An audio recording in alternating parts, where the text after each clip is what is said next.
Oh, hey, we should start the show, shouldn't we? Hang on. Let me get some music and we'll get this thing going. Let's see. Where the music? Music's over there. You probably want to look at this. We'll start it nice and clean. Let's see. We should put this over here. And is the band ready? Yes, they are. Here we go.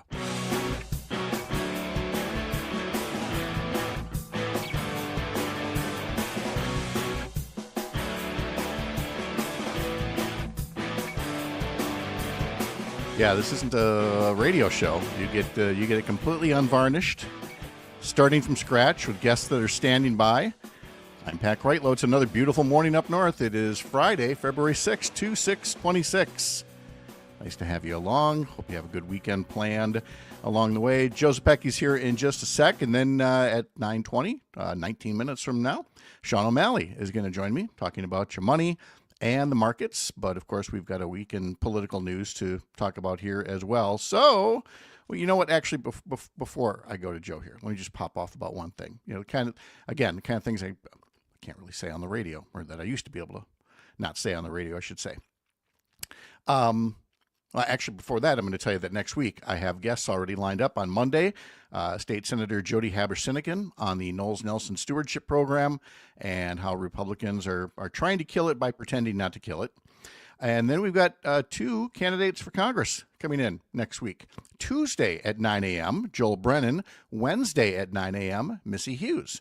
And I'm still looking to line up a Thursday guest, potentially. And then I think Dr. Kristen Lyerly will be back next Friday. She is traveling this week. Now, the other thing I want to say real quick, and again, if you're watching this, I kind of know where you fall on the spectrum here. But if there's anybody still giving Donald Trump the benefit of the doubt, two things. One, I dare you to go back and listen, not necessarily watch, listen, or read the transcript of everything he said at the National Prayer Breakfast. And ask yourself what kind of religious folks are still attending that kind of thing when that's what you hear from a sitting president. The other is that last night he shared on his tiny social media network a video that briefly depicted the Obamas as apes. Where again, I say things I can't say. Once upon a time, you know, a president doing something like that would end their career. But also, once upon a time, calling the president of the United States a racist piece of shit would also end your career as a talk show host or a reporter or whatever. But truth is always the best defense in the case of libel or slander. And for Donald Trump, he just continues to show you who he is. You already knew all this, but I wanted to share it anyway. Let's bring in Joe Zepecki at this point to, I don't know, maybe clean up my mess. On that cheery note. Yeah, maybe clean up my mess. The nice thing about this show, I get to get things off my chest. Yes, they still live forever on the internet, but I don't care because it is what it is. How are you today? I'm okay. A little bit of snow overnight. Got some shoveling in this morning. Walked that new puppy of ours. There's a new puppy. That's right. Maybe we'll have him make a guest appearance at some point. Oh, I hope so. That would be outstanding. Have we even talked since the first of the year? I don't think so. Yeah, because what a start to the year it's been. From the burgeoning scandal over a whistleblower complaint about the director of national intelligence, who was not in the loop on the Venezuelan operation where we kidnapped a head of state without going to Congress, to continued failures to extend healthcare tax credits, to the bill coming due for the choices that this administration and Republicans have made when it comes to immigration enforcement. And that bill was the lives of two American citizens who were deprived of their liberty in the most gruesome, heinous, violent way possible at the hands of the state. And oh, by the way, and in all these cases would have been, major scandals that brought down an administration. I mean, starting with, kidnapping a head of state, whether you liked them or not. And not going to Congress. Again, any other president. And only one of those things sort of reached escape velocity Hmm. and really changed the dynamics. And that is, of course, the deaths of Renee Good and Alex Preddy on the streets of Minneapolis. And what we are seeing, what we should be reminded of every once in a while, is that there are still laws of political gravity, and something has changed. This is an administration that does not like to retreat, change course, admit fault or wrongdoing. They know they screwed this up. And the reason we know that they know that is because that little Nazi looking guy, Bavino, has been sent packing. Tom Homan, the voice of reason within the administration, is now, on the scene and in charge in Minneapolis. And they are drawing down the number of agents deployed to Minnesota. And so, none of this should make us feel good. This is horrible that we have a executive branch that believes or operates like they believe that the first, second, fourth, 10th amendments to the US Constitution are all optional and negotiable. That didn't used to be the conservative party's way. That didn't used to be the grand old party's way.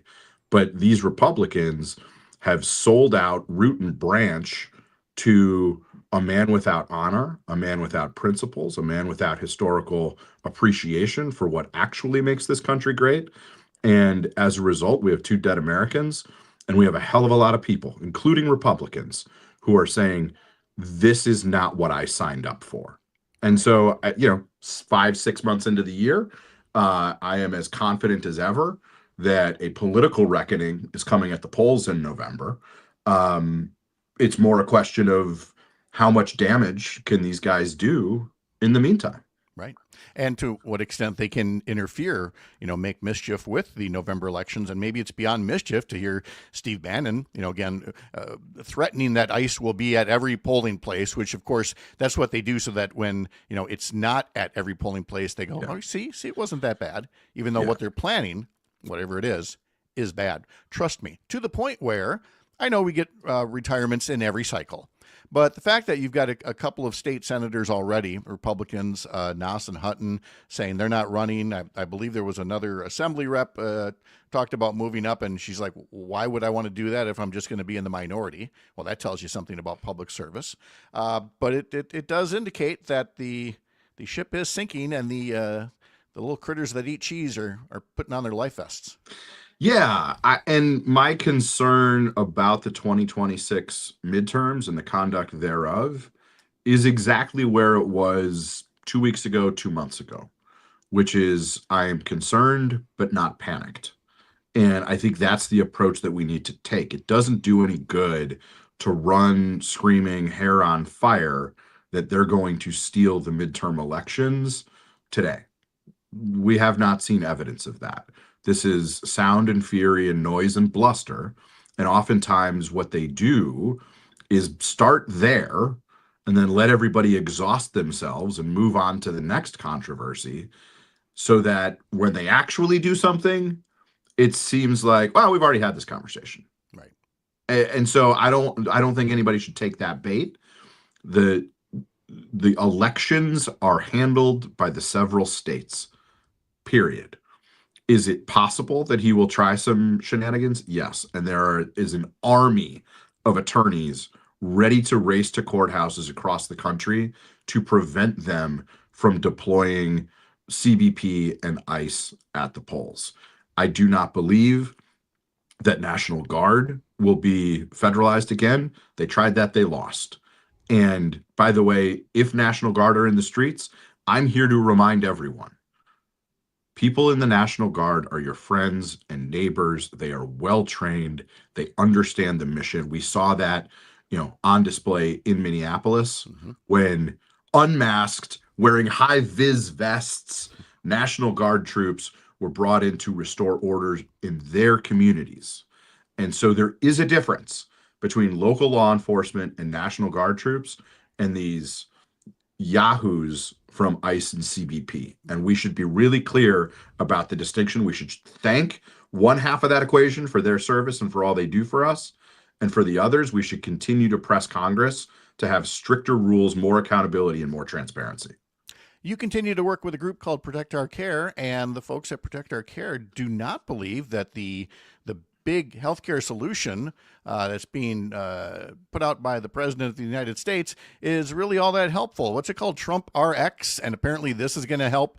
What did he say? He was going to lower drug prices 1,000% or some other nonsense like that. Why are you aiming so low? 5,389%, as Sure, why if not? that's the way that that Math math works. works. Yeah. Hmm. No, this is another scam where they want to have the perception that they're doing something when they're not actually doing anything, right? I mean, if Republicans were serious about lowering the costs of prescription drugs, they would have worked with Democrats on finally ending the stranglehold the drug companies had, where they could prevent Medicare, the largest purchaser of prescription drugs in the world.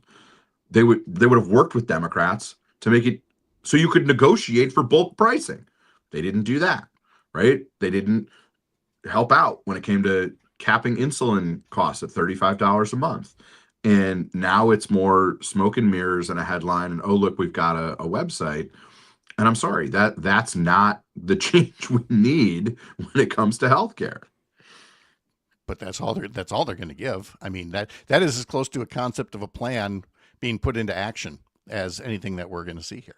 Yeah, it's imagine that, a con man conning. I know it's crazy. Let's see. We've also got on the topic of elections. We spoke last week with State Representative Lee Snodgrass about how Democratic authored bills that would make it easier to vote and things like that aren't even going to get the courtesy of a public hearing in the legislature.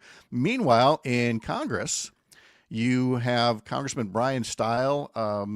Well, let's put it this way. Once again, they say the moon and stars so that when they actually do the terrible thing, it doesn't look quite so terrible. So here's Donald Trump talking about federalizing elections, a federal Yeah. takeover of elections, which of course can't happen unless it's a literal coup. So apparently what Brian Stiles putting out is supposed to look moderate by comparison, but what Brian Stile is proposing to do for election changes is not in the least bit moderate, Joe. No, and it's pretty surprising. Right? We thought Brian Style was supposed to be an ordinary, unoffensive, traditional Republican just trying to figure it out in the MAGA times. This gives away the game. No, he's not. He's a crybaby punk just like the rest of them. I mean, the idea that we are still sitting here relitigating an election that Donald Trump was president for, and where he flipped states, like I don't understand their obsession with this. I mean, like, yeah, I can say, like, yeah, Donald Trump is the smallest, pettiest man in the history of the universe. But even that, like, this obsession is unhealthy. And I think a lot of people who are familiar with how I talk about this stuff know that I'm a coach. And I'm just trying to envision a world where you lose a game, the big game, and 6 years later, you are still obsessing over it, right? The idea, what we're trying to teach the young men and occasionally young women we coach is like next play mentality, right? We made mistakes, we lost, we came up short. We're going to clean it up. We're going to look at it on tape. We're going to learn from it. We're going to improve and do better the next time. And by the way, Donald Trump came back and won the 2024 election. So why isn't that enough to exercise the ghosts of losing to Joe Biden? Because he is nothing if he's not sowing doubt, discord, distrust, and cynicism in America. The more that people feel cynical about any given thing, that's a good day for him because it enables him to take advantage of that situation where the extreme things he does now look like he's trying to fix a broken system. And he's just not being called out nearly enough for the crybaby that he is about this, and frankly, being laughed off the stage. But he's not. And so, again, Brian Stiles' bills, which would basically lead to more voter suppression, as we've written about over at upnorthnewswi.com. Go read the details. And you'll see that that is a package of bills that simply aids and abets Donald Trump's willingness to toss out fair elections in this country as long as it helps him. So Brian Style can't look like a moderate there. And we'll No, conclude. it just real quick, like this is the problem. Mhm. Credibility is like your virginity. Once it's gone, you can't get it back. And the Republican Party chose to sacrifice all of their credibility on the altar of Donald Trump when it comes to elections. They were the ones who had a multi-state, multi-pronged conspiracy to steal an election that grand juries, signed off on the indictments around. I think we all wish that those charges had had their day in court.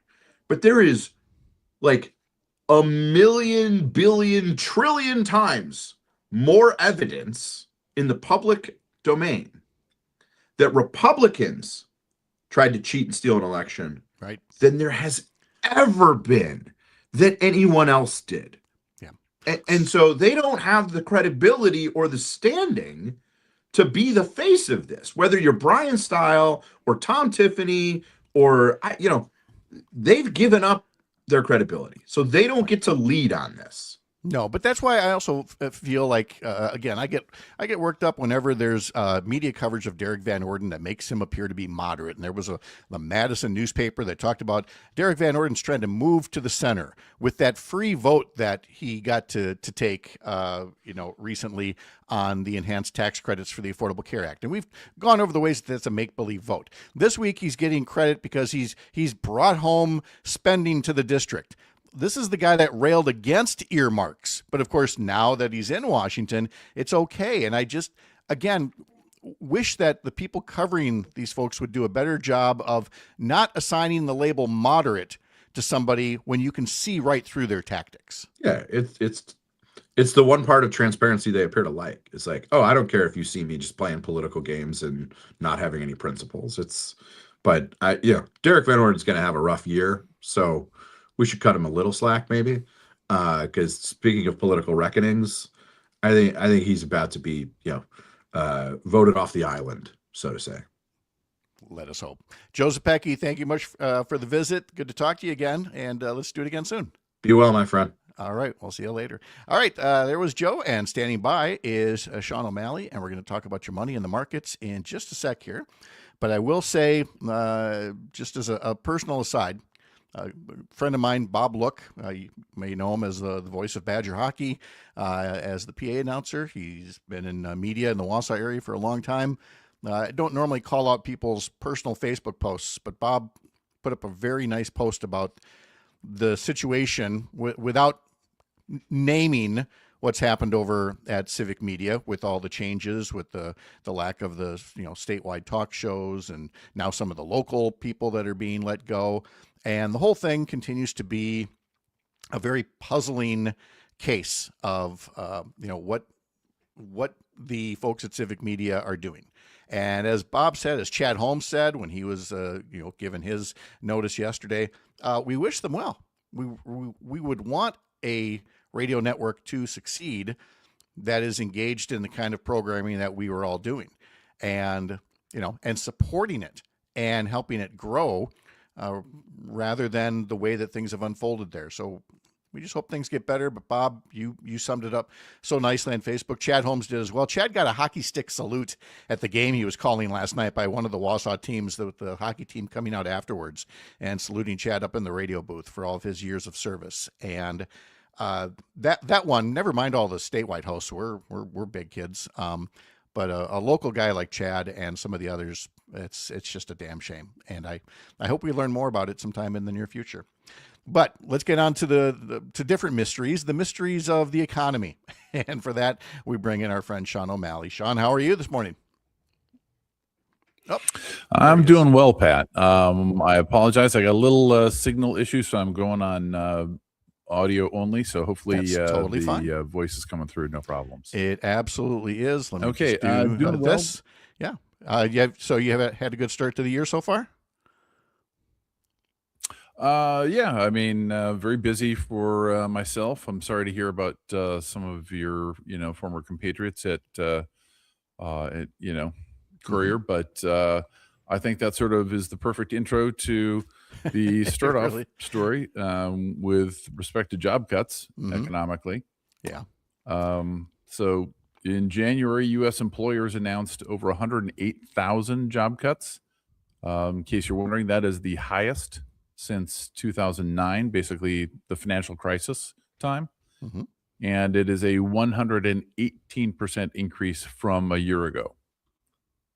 So that's a amazing. big increase in Yeah. job cuts. Gosh. And this is after you had, again, Donald Trump at the National Prayer Breakfast and another occasion prior to that, and other administration officials just talking about how the economy is just roaring. Well, Sean, if it's roaring in the wrong direction, it seems. Well, if it's so roaring, I got to ask another question, which is I wanted to talk about, the non-farm payroll numbers this morning, but apparently they're not releasing them this morning. They have now delayed the reporting of the non-farm payroll numbers until February 11th. And that was sort of a last minute change. They're claiming that the issue is this is still effects of the government shutdown back last fall, several months ago. I'm going to call BS on that one. I was going to say, just no credibility on this I think anymore. Yeah, they're trying to cook. They're trying to cook the books. Yeah, is my speculation, and they just haven't gotten them to the right level of doneness so they can report numbers on it. And this is what we're dealing with now, is that lack of credibility. And again, like I was just saying with Joe, it's intentional. If you make it, it's a self-fulfilling prophecy when you go, oh, government doesn't work. And then when you break it, you can be like, oh yeah, it's see, that's exactly where we are. What else do you want to say about the jobs market numbers? What little we know before we jump into the markets? Yeah, absolutely. So the other thing is, and this has to do with sort of cooking of the books. Remember in January when we were talking about the December non-farm payroll number, and I said, look, you only had 50,000 jobs increase in December, but you had a reported unemployment rate drop from 4.6% down to 4.4%. Given that kind of a jobs number, that did not make sense. So I dug into the numbers and I figured out how they managed to do it. They took almost 1 million people were removed from the labor force by the Bureau of Labor Statistics in the December 2025 numbers. And that's almost half of the reduction in the labor force that was reported from December 2024 to 2025, which was 2 million people. So basically, they made the percentage work by taking 1 million people out of the labor force. And that was not apparent. You had to go digging to look for that. You've got to know the data. You've got to look for it. Yes. But it's there. It's available. It's not all that hard to figure out if you know what to look for. Most people won't know what to look for, which is why they can get away with the story without anyone really coming back and kicking their butt. And let's face it, most media these days are worried about upsetting, dear leader by telling the truth or asking a question that's going to be uncomfortable. Right. Yeah. We're talking to Sean O'Malley here about your money and the markets. And we've just been talking about the employment picture. And now let's talk about the markets themselves, which again has been about the only thing that, Donald Trump could truthfully say is holding up in the economy. But there are, as we've been saying for some time, we thought there's parts about this market that are not sustainable. And Sean, it sounds like we're seeing some of the first potential signs that the AI bubble, for example, is not sustainable. That's right, Pat. We've seen after a long and sustained fall with, prices of AI dependent companies continuing to increase, NVIDIA certainly being kind of like the poster child there. We are now seeing some signs of fracture, some indications that the market may be taking another look at a lot of those AI dependent stocks and saying, yeah, they are a little overvalued. So we've seen the market retreat fairly significantly recently, and we are actually in negative territory with the S&P 500 index, which is, of course, one of the largest, most followed indices that is capitalization weighted. So those larger tech stocks that make up a huge percentage of that capitalization weighted index can have a really big impact. Wow. And to what degree we hear about AI, but before that, of course, the big thing was cryptocurrency. And how are things looking for that particular sector? Yeah, crypto was supposed to be the hedge, right? Crypto's going to, keep going when everything else goes down. Apparently not. So the largest and most commonly known crypto is of course Bitcoin.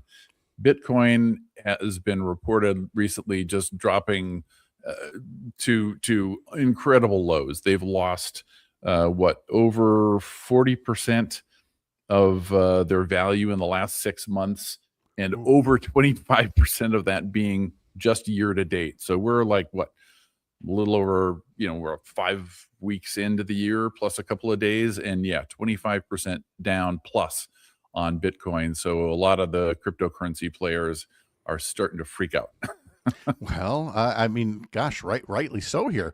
Well, we've been seeing all these, layoffs lately. The Washington Post, of course. I mean, Jeff Bezos has basically, murdered them and said, there's a lot of reporting that can be done with AI, and other companies have announced mass layoffs, saying that AI is going to replace a lot of these people here. And I wanted to know, again, this is, writ large. There may be specific exceptions to the rule.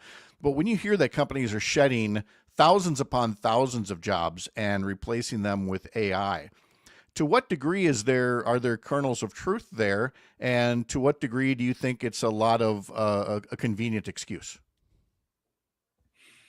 Well, I think given the capabilities of AI at the current time, I think a lot of it's a convenient excuse. I think they're hoping we'll be able to replace human beings. I mean, I do a lot of research in this area, so I'm pretty well aware of what AI is capable of. I think there is a lot of effort underway to be able to utilize AI to replace certain types of workers.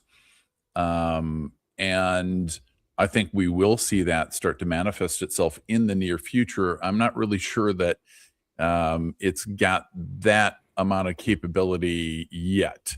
And here's the bad news, though. When it does start replacing, it's going to be workers at the lower end of the scale. So again, younger people, entry-level jobs. Sorry, guys, you're the ones that are going to get hit hardest. Yeah. You are. So maybe this AI stock that you bought will help cushion the blow, unless, of course, that bubble bursts. So we'll just have to continue following all that.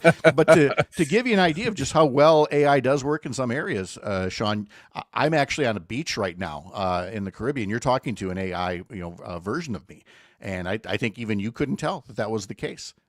That wasn't the case. You're absolutely right. I should have I should have tried some sort of bit of history that only you and I would know to make sure that you're not a bot. Let's not go there. That was a long time ago, Sean.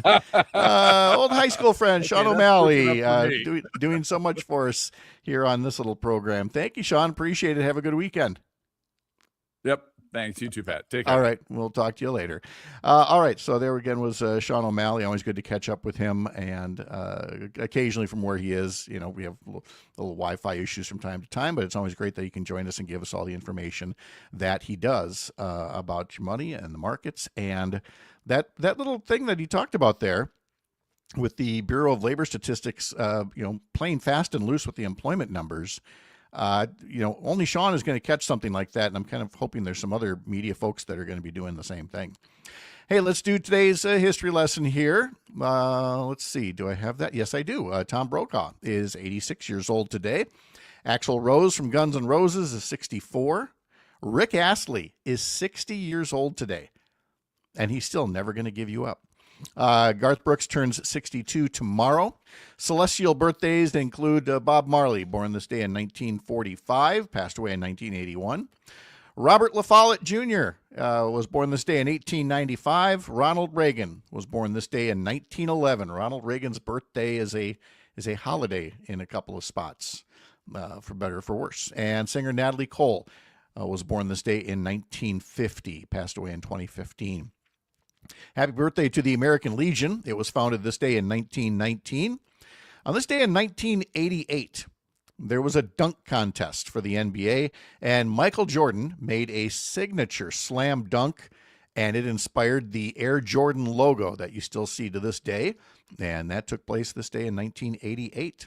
On the music charts, let's see, 61 years ago today, 1965, The Righteous Brothers, You've Lost That Lovin' Feeling, written by Barry Mann and Cynthia Weil and produced by Phil Spector, was the number one song.